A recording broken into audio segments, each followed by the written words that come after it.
안녕하세요. 미국 주식으로 온 태학이 미주은입니다. 화요일 방송입니다. 그런데요, 저는 오늘 출근을 하지 않습니다. 오늘 국경일이거든요. 제가 지내고 있는 인도네시아는 제가 예전에 한번 말씀드렸는데 국경일이 참 많습니다. 그래서 오늘은 조금 편안한 마음으로 방송을 진행할 수 있을 것 같습니다. 이렇게 아침에 방송 보내드리고 나면 시간이 하루 종일 남아서요. 지금 미주은 2탄 책 집필하고 있는데 거의 마무리 작업에 들어가고 있습니다. 오늘 진도 좀 나갈 수 있을 것 같고요. 또 아울러서 우리 애들하고 좀 시간 좀 보내면서 여유로운 하루를 설계하고 있습니다. 자, 그러면 굉장히 편안한 마음으로 보내드리는 7월 20일 화요일 방송 바로 시작합니다.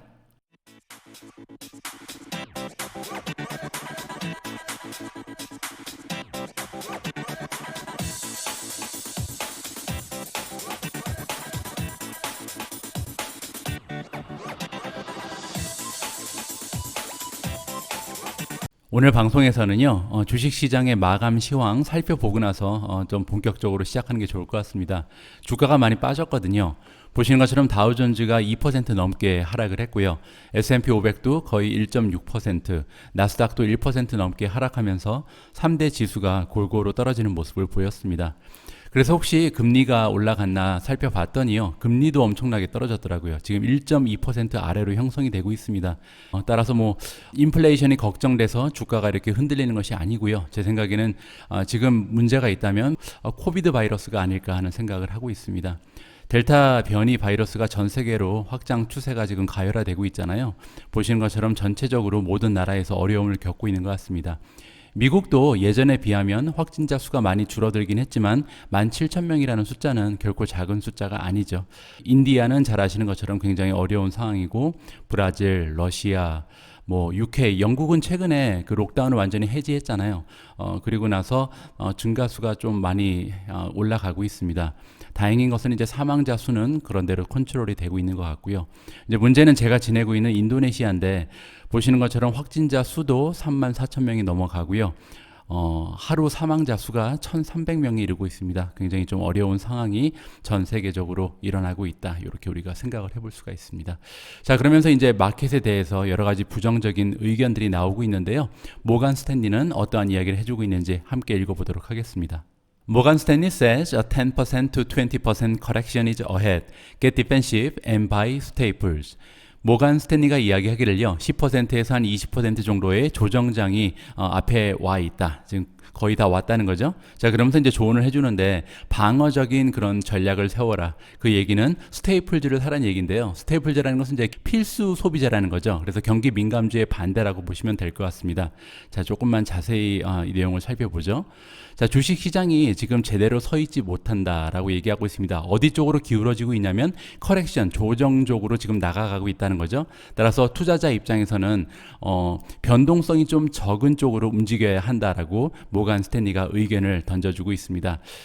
그러면서요, 이제 마켓 브레스가, 이게 마켓 브레스라는 게 뭐냐면요, 전체 주식 중에서 얼마나 많은 주식이 올라가고 얼마나 많은 주식이 떨어지냐를 비율로 비교해 본 겁니다. 예를 들어서 S&P 500에는 500개의 주식이 들어가 있잖아요. 이 500개 중에서 만약에 250개가 올라가고 250개가 떨어지면 마켓 브레스는 1대 1이니까 1이 되겠죠. 1 나누기 1. 그런데 만약에 400개는 올라가고요, 100개가 떨어진다면 4를 1로 나누니까 마켓 브레스는 4가 된다. 이렇게 이해하시면 될 것 같습니다. 자, 그런데 지금 얘기하는 건 뭐냐면 이 마켓 브레스가 나빠지고 있다, 악화되고 있다라고 얘기하거든요. 지난 몇 달 동안. 그 얘기는 올라가는 주식에 비해서 떨어지는 주식의 개수가 더 많다는 겁니다. 자, 그렇게 이런 현상이 나타나게 되는 이유는 뭐냐면 지금 미드 사이클 트랜지션이 확실하게 나타나고 있다. 미드 사이클 트랜지션이라는 것은 여태까지 이제 불 마켓이 있었잖아요. 상승장이 이제 마감이 되고 다시 이제 하락장으로 들어선다라고 의견을 내주고 있습니다. 자, 그렇게 되면요, 10%에서 한 20% 정도 인덱스가 떨어질 가능성이 있다라는 거죠. 여러분들, 제가 예전에 많이 말씀드렸는데 평균적으로 미국 주식 시장은요, 4개월에 한 번씩 조정장이 옵니다. 그리고 여기서 얘기하는 조정장은 최소한 10% 정도 떨어지는 것을 조정장이라고 하거든요. 따라서 이제 조정장이 올 때가 됐다라고 전문가 전문가들이 이야기를 하는 것 같습니다. 자, 그리고 조금 더 자세하게 살펴보면 지금 포르쉐도잉이니까 어두운 그림자가 드리워지고 있다. 성장이 생각보다 좀 좋지 않을 것이다라는 그런 전망이 나오고 있다고 합니다. 우리가 보통 이제 그 코비드에서 벗어나면서 어닝이 굉장히 좋을 것이다, 이러한 기대감을 가지고 지금 주식시장이 지난 6개월, 7개월 동안 달려왔는데 생각보다 우리가 기대했던 것보다 좋지 않은 어닝 결과가 나올 가능성이 높다는 거죠. 특히 최근에 이제 코비드 바이러스가 확장되면서 이러한 추세가 나타날 가능성이 높아지는 것 같습니다. 자, 그러면서 이제 모간 스탠리의 스트레티지스트 전략가들이 업그레이드를 했다. 어떤 부분을 업그레이드 했냐면 방어적인 그 부분인 컨슈머 스테이플즈, 아까 말씀드린 것처럼 컨슈머 스테이플즈라는 것은 필수 소비재를 얘기합니다. 필수 소비재는요, 우리가 경기가 좋건 나쁘건 계속해서 소비를 해야 되는 그런 비즈니스를 얘기하는데요. 예를 들어서 펩시콜라라든지 코카콜라, 담배 회사, 뭐 월마트도 컨슈머 스테이플에 들어갑니다. 아무리 경기가 나빠도 계속 소비해야 되는 그런 주식에 투자를 하는 것이 좋다라고 얘기하고 있고요. 그리고 나서 이제 오버웨이트로 바꿔줬다, 매수로 바꿔줬다는 거죠. 그러면서 이제 다운그레이딩을 했다. 반면에 이제 시크니컬이니까 경기 변동에 이제 민감한 이런 주식들은 매도로 바꿨다는 얘기입니다. 뭐 대표적인 게 이제 머티리얼 자재 쪽이죠. 그래서 예를 들어서 뭐 자동차 부분이라든지 아니면은 이제 광물이라든지 이런 것은 경기가 안 좋아지 면 떨어질 가능성이 높기 때문에 중립으로 바꿨다고 합니다. 매도까지는 아니고요. 자, 그러면서 이제 컨슈머 스테이플즈는 굉장히 따분한 그런 주식의 전형적인 예다라고 얘기하고 있습니다. 하지만 따분한 것이 때로는 굉장히 아름다울 수 있다. 만약에 전반적인 시장이 흔들리기 시작하면 이렇게 따분한 섹터가 오히려 좋은 모습을 보인다. 이렇게 이 기사에서 얘기를 해주고 있습니다. 참고만 하시고요. 앞에 기사에서 우리는 모간 스탠리가 이제는 필수 소비재로 넘어가는 것이 안전하다라는 의견을 한번 살펴봤습니다. 제 개인적인 의견도 조금 덧붙이자면요. 제가 생각하기에는 우리가 투자하고 있는 성장주들도 그렇게 나쁘지 않은 선택이 될 수 있다라고 생각을 하고 있습니다. 단편적인 예로요. 어제 주식시장이 굉장히 많이 떨어졌잖아요. 그럼에도 불구하고 제가 투자하고 있는 성장주들은 올라간 주식이 꽤 많이 있었습니다. 물론 최근 며칠 동안 이제 성장주들이 많은 폭으로 하락을 했기 때문에 반등했다, 이렇게 볼 수도 있겠지만요.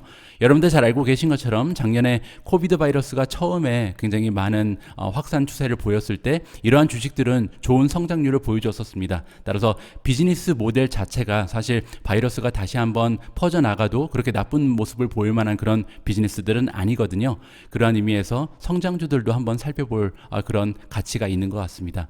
어제 주식시장에서 조금 좋은 모습을 보였던 주식들을 한번 살펴보면 버진 갤럭틱 같은 경우는 사실 7% 이상 올라간 이유가 오늘 제프 베조즈가 우주여행을 앞두고 있잖아요. 그러한 영향인 것 같고요. 나머지 주식 중에서 예를 들어서 파이버라든지 핀터레스트, 애쉬, 텔라독, 그리고 클라우드 플레어, 로블록스도 보이죠? 쇼피파이, C, 로쿠, 이러한 주식들은 대표적인 코비드 바이러스 주식이거든요. 그래서 만약에 바이러스가 다시 확장이 돼도 그렇게 비즈니스에 커다란 영향을 받지 않을 만한 그런 기업들이 좋은 주가의 흐름을 보였다. 이렇게 우리가 정리를 해볼 수가 있겠습니다. 그렇게 되지 않기를 간절히 바람하지만요. 만에 하나 우리가 걱정하는 대로 델타 바이러스의 확산세가 지속이 되고요. 뭐 전 세계적으로 예를 들어서 제2차 팬데믹이라도 선언이 된다면 굉장히 좋지 않은 그런 경제 상황이 찾아올 겁니다.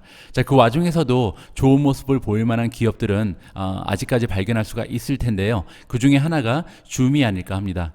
오늘은요, 줌에 관련돼서 굉장히 좋은 뉴스가 하나 들려와서 여러분들과 공유를 해봅니다. Zoom to buy cloud-based call center operator Five9 in 15 billion deal. 줌이 이번에 인수를 했다고 합니다. 이번에 인수한 기업은요, 클라우드를 바탕으로 해서 콜센터를 운영하는 그런 기업이고요. 기업의 이름은 Five9입니다. 자, 이번에 굉장히 거금을 들여서 이 기업을 인수했습니다. 그 딜의 가격이 15 빌리언이니까 150억 달러 정도 되는 거잖아요. 굉장히 규모가 있는 그러한 인수 합병이었다라고 생각을 해볼 수가 있습니다. 자, 그래서 여기 써 있는 대로 여지까지 줌이 보여줬던 그런 인수 중에서 가장 규모가 큰 인수 합병이라고 하고요. 자, 그리고 또 하나 의미가 있는 점이 뭐냐면 줌은 원래 비디오 컨퍼런싱 서비스를 제공하는 기업이잖아요. 따라서 비디오를 바탕으로 해서 뭐 화상 회의라든지 화상 채팅을 그 코어 비즈니스로 한다, 주요 비즈니스로 삼고 있는 기업인데 이번에 그 이상으로 확장할 수 있는 기회가 마련이 됐다, 이렇게 이야기를 해주고 있습니다. 자, 그러면 Five9이 과연 어떤 기업인지 살펴봐야겠죠. 콜센터 소프트웨어를 만드는 기업이라고 합니다. 여기서 얘기하는 콜센터라는 것은 기업에서 이제 내선망을 구축하는 거죠. 우리가 흔히 PBX라고 부르는 것인데 지금 현재 2,000개 이상의 고객사가 전 세계적으로 퍼져 있는 굉장히 규모가 있는 회사라고 합니다. 자, 그리고요, 대표적인 고객사로는 언더 아머라든지 룰루레몬도 보이고요, 올림퍼스 코퍼레이션 같은 굵직굵직한 기업들과 협업을 하는 그런 기업이라고 생각을 해볼 수가 있겠습니다. 자, 전문가들의 의견으로는요, 이번 딜이 굉장히 전략적으로 말이 되는 굉장히 좋은 딜이었다고 평가를 해주는 것 같습니다. 왜냐하면 이번 딜이 좀 많이 향상시킬 수 있다, 가속화시킬 수 있다고 하거든요. 줌의 프로덕트가, 그러니까 줌이 가지고 있는 상품들이 그들이 원래 가지고 있는 코어 비즈니스에서 밖으로 나가서 더욱더 확장될 수 있는 그런 추세를 만들어 줄 수 있다는 의미에서 굉장히 전략적으로 좋은 딜이었다라고 평가가 나오고 있습니다. 자, 요즘 들어서요, 줌은 굉장히 그들의 포커스를 2년 전에 론칭한 줌 폰으로 맞춰주고 있거든요. 줌 폰은 한 2달 전인가 제가 줌에 관련해서 기업 분석 끝판왕을 여러분들과 공유했었는데요. 그때 제가 잠깐 소개를 드렸었습니다. 전 세계적으로 100만 개 이상의 계정이 이미 오픈이 됐고요. 43개국에서 서비스를 제공하는 굉장히 규모가 있는 비즈니스로 단 2년 만에 발전을 하고 있습니다. 뭐 사내 그 전화망을 구축하는 그런 프로그램이라고 보시면 될 것 같고요. 그 밖에도 또 하나가 있는데 줌룸이라는 게 있습니다. 줌룸은요, 제가 좀 쉽게 설명을 드리면, 예를 들어서 이제 우리가 모여서 미팅을 하잖아요. 미팅룸에 앉아서 그 미팅룸과 그 다음에 밖에 있는 사람들과 줌 미팅을 이어주는 겁니다. 따라서 어떻게 보면 오프라인 미팅 그리고 온라인 미팅을 합쳐서 진행할 수 있게끔 도와주는 그러한 툴이다, 이렇게 이해를 하시면 될 것 같습니다. 자, 이렇게 두 가지의 요즘에 굉장히 많은 노력을 기울이고 있는데, 이러한 부분에 있어서 이번 인수가 많은 도움을 줄 수 있다 라고 지금 평가를 해주고 있는 거죠. 자, 그리고 또 하나 장점이 있는 점이 뭐냐면, 아까 보신 것처럼 고객사 수가 지금 2,000개가 넘어가잖아요. 따라서 줌이 그들의 이제 존재감을 조금 더 확장시키는데 많은 도움이 될 것이다. 다른 고객사를 확보하는 데 도움이 될 것 같고요. 장기적으로 봤을 때 성장 기회를 많이 찾을 수 있을 것이다라고 얘기를 합니다. 왜냐하면 이렇게 2,000개나 고객사가 늘어나게 되면 이 고객사를 상대로 또 추가적인 세일즈 활동을 할 수가 있는 거잖아요. 자, 그리고 이번에 보시면 콜센터 마켓이요, 규모가 24빌리언 정도 된다고 합니다. 따라서 240억 달러 정도의 규모가 되는 새로운 시장에 진출을 함으로써 앞으로 줌의 성장을 가속화시킬 수 있는 좋은 인수합병이었다, 이렇게 우리가 정리를 해볼 수가 있을 것 같습니다. 어제 인수합병 소식을 전해준 기업이 하나 더 있어서 소개를 드리겠습니다. 이번에는 퀄컴입니다. Qualcomm acquires team and assets from AI company 20 billion neurons. 퀄컴이 인수를 했다. 팀과 자산을, 이번에 AI 컴퍼니니까 인공지능 전문 회사겠죠. 이름은 20 빌리언 뉴런즈입니다. 뉴런이라는 것은 신경세포를 얘기하거든요. 따라서 200만 개의 신경세포라는 이름이네요. 굉장히 재밌는 이름을 가진 기업을 이번에 인수한 것 같습니다. 자, 퀄컴이 발표를 했다. 새롭게 이제 인수를 발표했는데요. 기업의 이름은 20 빌리언 뉴런이고, 이번에 이 기업을 인수한 이유는 뭐냐면 그들이 가지고 있는 인공지능 팀을 강화하기 위해서다라고 얘기하고 있습니다. 정확히 얼마를 주고 인수했는지는 나와 있지 않고요. 발표를 하지 않았습니다. 자, 20 빌리언 뉴런은요, 하이 퀄리티, 굉장히 그 퀄리티가 좋은 고품질의 비디오 데이터 셋을 제공한다. 데이터 셋이라는 것은 이제 데이터베이스라고 보시면 될 것 같습니다. 보통 이제 인공지능을 연구하는 사람들을 위해서 사용된다고 합니다. 자, 이 회사의 CEO는 롤란드 메미세빅이라는 사람이고요. 이 CEO와 그의 팀은요, 퀄컴이 가지고 있는 인공지능 R&D 팀에 합류를 한다고 합니다. 그러니까 한 부서로 편입이 되는 거겠죠. 자, 그리고 퀄컴이요, 이번 인수를 가지고 뭐라고 얘기해 주냐면, 인공지능은 우리가 가지고 있는 그 모바일 플랫폼에 가장 중요한 역할을 하는 그런 부품이다라고 얘기합니다. 지난달에요, 퀄컴은 그 어떤 발표를 했었냐면 스냅드래곤 888 플러스라는 제품을 출시를 했었는데, 이것은 이제 스마트폰 프로세서죠. 그때 이제 이 제품이 나오면서 뭐라고 얘기했냐면 인공지능 그 수용력을 20% 정도 향상시켰다라고 얘기하고 있습니다. 자, 보시는 것처럼 퀄컴도 지금 인공지능에 굉장히 많은 투자를 시작하는 것 같습니다. 제가 엔비디아 분석 영상에서 여러분들께 말씀을 드렸는데, 앞으로 인공지능의 발달이 굉장히 급속화될 가능성이 높습니다. 왜냐면요, 인공지능이라는 것을 우리가 조금만 그 정의를 생각해 보면 데이터를 수집하고 그 데이터를 분석해서 어떠한 결과를 만들어내는, 이게 인공지능이거든요. 따라서 데이터가 많으면 많을수록 인공지능이 할 일이 많아지고 인공지능의 발전이 굉장히 급속화될 수 있는 것이 인공지능이라 보면 될 것 같습니다.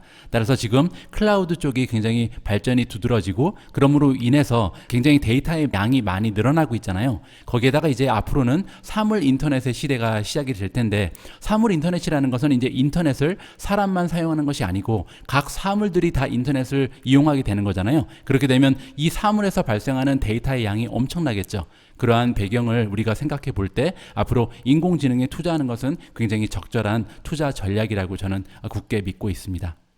자, 퀄컴 얘기가 나온 김에요. 오늘은 반도체 관련된 기사를 좀 더 읽어보도록 하겠습니다. Taiwan Semiconductor Company plans to build US factory to meet sustained chip demand. 타이완 세미컨덕터 컴퍼니는요, 우리가 줄여서 TSMC라고 부르는 그 기업이죠. 이 TSMC가 계획을 가지고 있다. 새롭게 미국 쪽에 공장을 지을 계획을 가지고 있다고 합니다. 그 이유는 뭐냐면 sustained, 그러니까 지속되고 있는 그런 반도체의 디맨드에 부응하기 위해서. 따라서 아직까지 수요 공급 쪽에서 공급이 좀 딸리는 것이 반도체잖아요. 따라서 그러한 이유를 가지고 공장을 추가적으로 만들 것이라고 얘기를 해주고 있습니다. 자, 타이완 세미컨덕터 매니팩처링 컴퍼니죠. 컴퍼니 TSMC가요, 이번에 새로운 공장을 미국 쪽에 그리고 일본에도 지을 예정이라고 합니다. 자, TSMC는요, 최근 들어서 새로운 그 쿼터리 세일즈니까 어닝을 발표했거든요. 그런데 레코드 가장 높은 매출을 기록했습니다. 따라서 계속해서 성장하고 있는 기업이죠. 그리고 포캐스트를 던져줬는데 이번 분기, 커런트 쿼터라는 것은 이제 2분기를 얘기하죠. 2분기에도 그 매출이 더 향상될 것이다라는 좋은 전망을 주어졌다고 합니다. 참고로 그럼에도 불구하고 주가는 떨어졌습니다. 자, 그런데요, 추가적으로 뭘 얘기해주고 있냐면 중국 쪽에 있는 그 생산 캐퍼시티, 수용력을 더 확장할 것이다. 따라서 중국에도 추가적으로 공장을 지을 것 같습니다. 미국 쪽의 확장도 계속해서 만들어낼 가능성이 높다라고 합니다. 세컨드 페이즈라는 얘기가 나오는데요. 두 번째 단계라는 거죠. 왜 두 번째 단계라고 부르냐면 미국의 아리조나에 이미 공장을 가지고 있거든요. 그러니까 이제 두 번째 공장을 아리조나에 짓게 되고 이 규모는 한 12빌리언 정도, 120억 달러를 사용해서 두 번째 공장을 아리조나에 짓겠다. 이러한 계획을 가지고 있습니다. 자, 그것만이 아닙니다. 보시면 지금 검토 중인데 어떠한 계획을 검토하고 있냐면 스페셜리티 테크놀로지 와퍼, 그러니까 와퍼라는 것은 이제 반도체를 만드는 그 다 판을 얘기하잖아요. 이 와퍼를 만드는 공장을 일본 쪽에 만들 계획 또한 가지고 있다고 합니다. 자, 이렇게 우리가 계속해서 글로벌 쪽으로 그 제조 공장을 확장시키는 이유는 두 가지 목적이 있다고 합니다. 첫 번째는 이제 경쟁력을 계속해서 상상시킨다. 두 번째는 우리의 고객들이 전 세계적으로 지금 퍼져져 있는데 이러한 지정학적인 그 환경에서 그들을 좀 더 잘 모시기 위해서 고객들하고 좀 더 좋은 관계를 유지하기 위해서 공장을 넓혀 나간다. 이렇게 얘기해 주고 있고요. 자, 그리고 아울러서 이러한 내용도 좀 얘기가 되고 있는데요. 처음에는 코스트를 매치할 수 없다고 합니다. 그 얘기는 뭐냐면요. 타이완에 있는 공장에서 만드는 그 반도체 생산 비용에 비해서 외국에 나가서 만약에 공장을 짓게 되면 코스트가 더 높다는 거죠. 비용이 더 많이 발생한다는 겁니다. 자, 그럼에도 불구하고 이러한 그 움직임을 강행한다는 거죠. 자, 그러면서 이제 각국에 있는 그 정부와 협상을 해서 그 코스트의 차이를 조금 좀 줄여 나가겠다. 이러한 계획을 발표해 주고 있습니다. 뭐 세금 혜택 같은 것을 얘기하는 거겠죠. 자, 이렇게 TSMC의 공장 수가 계속해서 늘어나게 되면 아무래도 그들이 만들어내는 매출 그리고 순이익은 계속해서 상승할 수밖에 없겠죠. 어떻게 보면 TSMC의 주가가 좀 많이 떨어져 있는 지금이 매수의 기회일 수도 있다라는 생각을 해봤습니다. 그런데요, 미국의 공장을 새로 짓는 것은 TSMC뿐만이 아닌 것 같습니다. 삼성도 같은 발표를 해줘서 제목만 보고 넘어가겠습니다. 삼성 considering another Texas location for 17 billion chip factory. 삼성 역시 이제 고려를 하고 있다. 또 하나의 텍사스 공장을 이번에 170억이라는 금액을 들여서 만들 계획이라고 합니다. 아까 TSMC의 예산이 120억이었잖아요. 따라서 TSMC가 만들게 될 공장보다도 오히려 훨씬 더 큰 그런 규모를 가지고 텍사스에 공장을 하나 더 짓는다. 이러한 좋은 소식이 있었습니다. 삼성 같은 경우는 이미 오스틴에 공장이 하나 있죠. 그래서 그 바로 옆에 텍사스 쪽에 하나를 더 짓는다. 삼성에 투자하시는 분들께도 굉장히 좋은 소식이 될 것 같아서 여러분들께 소개를 드렸습니다. 제가 방송에서 몇 번에 걸쳐서 말씀드린 것처럼 이렇게 팬데믹이 장기화되면서 오히려 수혜를 받을 수 있는 그런 비즈니스 사업이 여러 개가 있습니다. 그 중에 하나가 이제 핀테크인데요. 우리가 핀테크 그러면 두 가지 기업이 떠오르죠. 하나는 페이팔, 두 번째는 스퀘어인데요. 스퀘어 같은 경우는 이제 캐시앱이라는 비즈니스 모델이 론칭되면서 그 이후에 굉장히 좋은 모습을 보이고 있죠. 스퀘어의 캐시앱과 한판 승부를 겨루고 있는 이러한 앱이 바로 페이팔이 만든 벤모입니다. 자, 이번 기사에서는요, 벤모와 캐시앱이 어떠한 그 대결 구조를 보이고 있는지 한번 살펴보도록 하겠습니다. PayPal's Venmo engagement improves, but still trails Square's Cash App. 자, 페이팔의 벤모가요, 이번에 인게이지먼트가 지금 좋아지고 있다. 그러니까 점점 더 많은 소비자들이 사용을 하고 있다는 거죠. 자, 그럼에도 불구하고 아직까지는 스퀘어의 캐시앱을 꽁무니만 따라가고 있다. 이렇게 이해하시면 될 것 같습니다. 조금만 더 자세히 보시죠. 자, 페이팔의 벤모는요, 계속해서 트랙션, 그러니까 조금씩 발전하는 모습을 보여주고 있다는 거죠. 어느 부분에서 그러냐면 유저의 인게이지먼트, 그러니까 사용자들이 얼마나 자주 찾아와서 시간도 보내고 또 트랜잭션을 하느냐, 이 부분을 얘기하는 겁니다.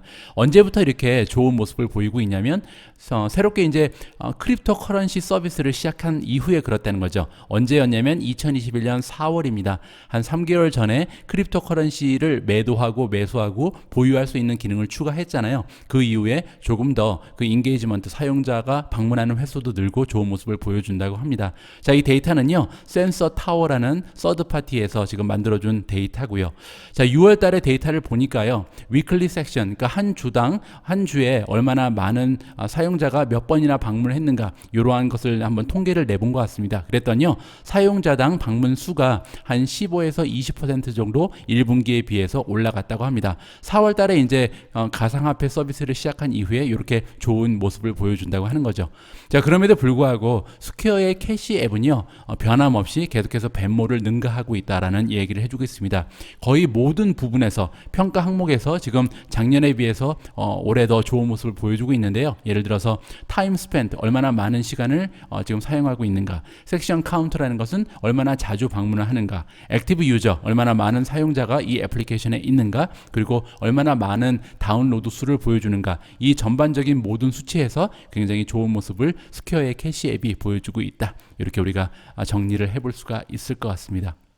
자, 이제 어닝 시즌에 접어들고 있습니다. 앞으로 굉장히 많은 기업들이 그들의 성과를 발표해 줄 텐데요. 이렇게 어닝 시즌이 오면은 전문가들이 굉장히 바빠집니다. 그들 나름대로 이제 어떤 기업들이 좋은 성적표를 발표하면서 주가의 상승을 보여줄 수 있을지 전망치를 내놓거든요. 자, 오늘 기사는요, 그 중에서도 가장 좀 유능한 월스트리트의 애널리스트들이 좋게 보는 주식들을 함께 살펴보도록 하겠습니다. Top Wall Street analysts expect strong earnings result from these stocks. 자, 가장 유능한 월가의 애널리스트들은요, 다음과 같은 주식들이 굉장히 좋은 어닝의 결과를 발표할 것이라고 추천을 해주고 있습니다. 자, 일단 그 주식들의 종류만 좀 살펴보겠습니다. 넷플릭스가 들어가 있고요. 두 번째가 애쉬입니다. 세 번째 주식은 레드웨어고요. 그 다음에 네 번째가 존슨앤존슨, 마지막으로 나와 있는 주식이 워크미입니다. 자, 이 중에서요, 우리는 오늘 두 개의 종목의 어떠한 평가를 받고 있는지 조금 자세히 살펴보도록 하겠습니다. 자, 첫 번째 주식은 넷플릭스입니다. 자, 넷플릭스는요, JP 모간의 애널리스트인 더그 암무스라는 사람이 이번에 추천을 해줬는데요. 이 더그 암무스라는 사람은 5스타 애널리스트라고 하고요. 자, 이분이 이번에 바이 레이팅을 계속해서 유지해주고 있고 프라이스 타겟을 600까지 올려줬다고 합니다. 자, 그렇게 되면요, 지금 현재 주가에서 10% 정도 추가적으로 상승할 여지가 남아 있다고 하네요. 자, 이 애널리스트의 그 분석 내용에 따르면 글로벌 다운로드가 굉장히 좋다고 합니다. 어떤 식으로 얘기하고 있냐면 2분기에 한 200만 명 정도의 사용자가 늘 것이다라고 얘기하고 있습니다. 자, 그렇게 되면요, 그 전에 전망치였던 1.6 밀리언, 160만 명 정도의 사용자가 증가할 것이다라는 전문가들의 예상에 비해서 조금 더 올라가는 셈이 되겠죠.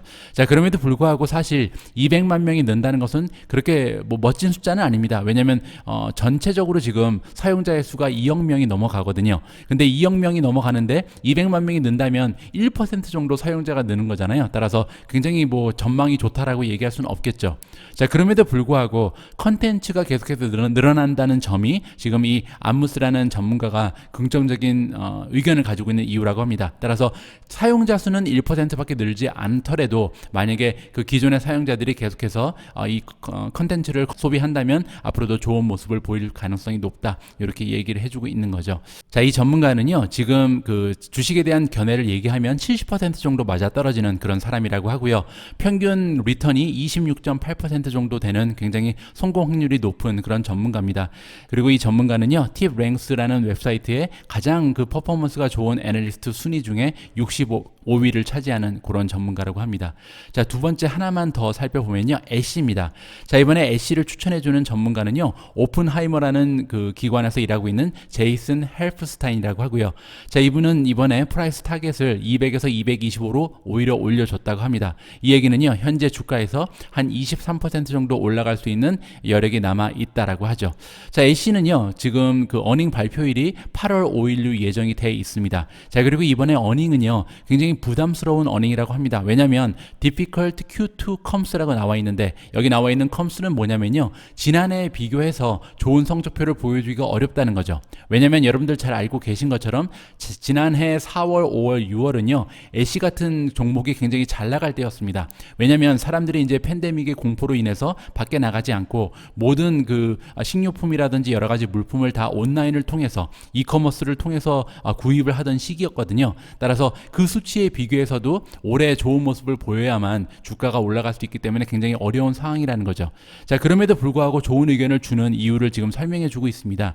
여기 보면요, 시밀러 웹이라는 곳에 지금 참고를 했다고 나와 있잖아요. 시밀러 웹을 들어가 보면요, 이러한 그 웹사이트인데 각 그 온라인 웹사이트라든지 아니면 이커머스라든지 이러한 그 웹사이트의 방문자 수, 그 트래픽을 알아볼 수 있는 굉장히 유용한 툴입니다. 자, 지금 보시면 미국 지역에서 가장 많은 방문자 수를 기록하고 있는 그런 웹사이트를 보여주고 있는데, 아마존이 1위, 2위가 이베이, 3위가 월마트, 그다음에 지금 5위에 애쉬가 들어가 있거든요. 애쉬의 방문자 수가 249.9 밀리언이니까 2억 5천만 명 정도가 지금 방문을 하고 있다라고 지금 보여주고 있습니다. 따라서 여기에서 지금 자료를 다운받아서 의견을 던져주고 있는 거죠. 자, 여기에서 나온 자료에 따르면 애쉬로부터 지금 밖으로 나가는 방문자 수의 개수를 얘기해주고 있는데, 이게 왜 중요하냐면요, 애쉬는 페이먼트 사이트를 지금 연동해놨잖아요. 그 얘기는 뭐냐면 애쉬에서 사고 싶은 물건을 지금 발견을 해서 만약에 이제 결제를 할 때 이 결제를 페이팔을 통해서도 할 수 있고, 아니면 이제 비자를 통해서도 할 수 있고, 아니면 쇼페이를 통해서도 할 수 있겠죠. 이러한 식으로 이제 페이먼트를 하기 위해서 나가는 교통량을 우리가 살펴보면은 어느 정도 지금 많은 판매가 되고 있는지 우리가 짐작을 해볼 수가 있다는 거죠. 자, 그렇게 했을 때 Q2 지금 2분기에 아웃고잉 비짓이 27%나 전년도 비해서 향상했다고 합니다. 따라서 결제하는 그 횟수가 27% 전년도 비해서 오히려 늘었다는 거죠. 따라서 굉장히 긍정적으로 우리가 생각을 해볼 수가 있겠죠. 거기에다가요, 이번에 똑같은 시밀러 웹 데이터에 따르면 21% 정도 데스크톱이나 아니면은 모바일을 통해서 지금 애쉬를 방문하는 방문자 수 역시 21%가 지난해 비해서 오히려 늘었다고 합니다. 물론 이제 미국 경제가 예전에 비해서는 많이 오픈됐잖아요. 따라서 오프라인 쪽으로 사람들이 많이 몰려갔음에도 불구하고 지금 시밀러 웹이라는 웹사이트의 자료에 따르면 애쉬라는 종목에 대해서 긍정적인 평가를 해도 나쁘지 않을 것이다 라고 정리를 해주고 있습니다. 자, 그리고요, 이 전문가에 따르면 만약에 우리가 2020년하고 비교하는 게 아니고 팬데믹이 일어나기 전에 2019년과 비교를 하면 교통량, 즉 방문자 수가요 76%나 지금 상승한 상태라고 합니다. 따라서 무서운 성장을 거듭하고 있는 기업이 애쉬다라고 우리가 생각을 해볼 수가 있겠죠. 자, 그러면서요, 이 전문가의 예상으로는 2분기의 그 성장, 매출 성장이요 전년도 대비해서 26% 정도 나오지 않을까 기대를 한다고 합니다. 다른 전문가들의 평균치를 보면 22%가 나와 있기 때문에 오히려 더 높은 지금 예상치를 보여주고 있는 거죠. 자, 이렇게 좋은 의견을 주고 있는 헬프스타인이라는 사람은요, 지금 탑 20에 랭킹이 될 정도로 굉장히 유능한 그런 애널리스트라고 알려져 있습니다. 성공 확률, 그러니까 이러한 의견을 제시하고 맞아떨어질 확률은 72% 정도가 되고요. 현재 매수 의견을 주고 있는 주식의 평균 리턴은 41.3%로 굉장히 유능한 전문가한테서 좋은 의견을 애쉬가 받았다. 이렇게 우리가 정리를 해볼 수가 있겠습니다. 오늘 제가 오미진님과 함께 보내드리는 비디오 클립을 소개해드리도록 하겠습니다. 오늘은 캐시 우드의 인터뷰 영상인데요. 굉장히 귀한 영상이라고 말씀을 드리고 싶습니다. 왜냐면요. 제가 이제 인터넷을 서핑하다가 이 영상을 발견했는데 보시는 것처럼 그 채널에 지금 서브스크라이버, 구독자가 200명도 되지 않는 채널에 나와 있는 인터뷰거든요. 거기에다가 지금 뷰수를 보시면 전 세계에서 이 인터뷰를 여태까지 시청한 사람의 숫자가요. 6,000명도 되지 않습니다. 따라서 오늘 미준 패밀리 분들께 굉장히 기분 좋게 이 영상을 소개해 드릴 수 있게 됐습니다. 1시간이 넘어가는 굉장히 긴 영상인데 이 중에서 제가 핵심을 두 군데를 뽑아서 취합을 했거든요. 첫 번째는 우리가 로쿠 그리고 테슬라에 투자해야 되는 한 가지 이유를 우리가 자세히 설명을 드릴 수가 있고요. 두 번째 부분에서는 테슬라라는 종목이 가지고 있는 투자의 매력 네 가지를 캐시 우드가 직접 설명을 해줍니다. 오늘 영상에서는요. 일단 로쿠 그리고 테슬라에 우리가 투자해야 되는 한 가지 굉장히 중요한 이유에 대해서 직접 캐시 우드의 설명을 들어보도록 하겠습니다. 자, 오늘 영상도 마지막까지 함께 해주셔서 감사하고요. 굉장히 행복한 마음, 즐거운 마음, 그리고 안전하게 하루 보내시기 바랍니다. 저는 내일 조금 더 유용한 정보 취합해서 여러분들 앞에 다시 쓰도록 하겠습니다. 우리 모두가 미국 주식 투자로 은퇴하는 그날까지 다 함께 화이팅입니다. 행복한 하루 되세요. 감사합니다.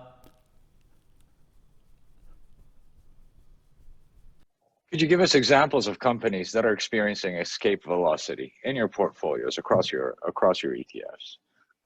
Okay. So I think if you look at just Tesla, which is the largest holding, Okay. last year out of somewhere in the 80 to 85 million unit range of total vehicle sales, electric was only 2.2 million. So that's a very small share, less than 3%, right?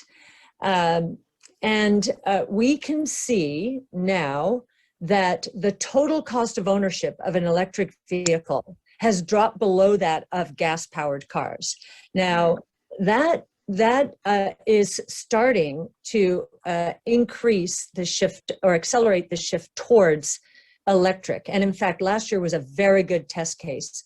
I believe electric vehicles sales globally were up 33% in a year that gas-powered vehicle sales were down 10%. So that shift is taking place. And ironically, I never thought COVID would cause this, but as people decided they wanted to avoid mass transit and needed another car, which we don't think is going to last as a phenomenon. But as that happened, the shift towards electric accelerated, especially in China, which is offering subsidies. So the escape velocity in electric vehicles seems to have been forced earlier than normally would be the case by the coronavirus and by subsidies in China. So we think electric vehicles are in that category. You'll see the second largest holding in the flagship fund is Roku. The shift, the escape velocity towards streaming media took place because we were stuck in our homes for almost a year, or maybe more than a year in many cases. So what's been fascinating about this is if you look at television advertising, now this is just a US number that I'm giving you. Television advertising in the US was plateaued at roughly $70 to $75 billion for, I'm going to say almost 5 to nearly 10 years, as television viewing was collapsing, especially in the most attractive demographics, the younger people in the 18 to 36 range who are making consumption decisions for the first time. There's no way the advertising should have been sustained in television that long. Well, COVID has changed that. So the cliff, we likened it to, I don't know if you know the cartoon character Wile E. Coyote. Yeah, Wile E. Coyote is running. The audience does this all, yeah. Yeah, the running, and doesn't realize he's off the cliff until he looks down, and then boom, and that's what's happening to television advertising. So COVID helped this idea of escape velocity along much faster than otherwise would have been the case.